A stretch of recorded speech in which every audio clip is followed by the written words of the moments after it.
आणि त्यानंतर सगळा समाज बांधव असेल आणि सर्वात शेवटी माझे शिक्षक बांधव असतील, ज्या शिक्षक बांधवाने स्वयंस्फूर्तपणे स्वच्छतेचं काम हाती घेतलेलं आहे.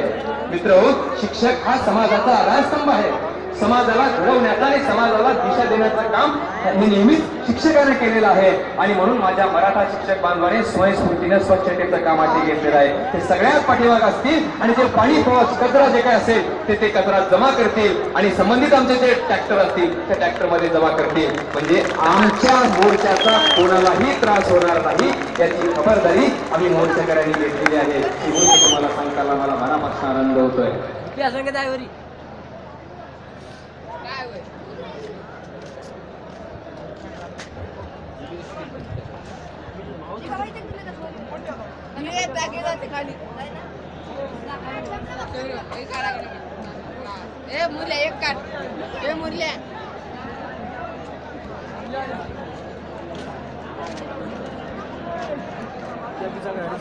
समाज भावांनो आणि बहिणींनो, आमचा जो अपेक्षा होता की साधारणपणे एक 15 लाख लोक येतील, पण तो आमचा आकडा केव्हाच आता खोटा ठरू लागलेला आहे आणि 20 लाखाच्या आसपास समाज बांधव आलेले आहेत.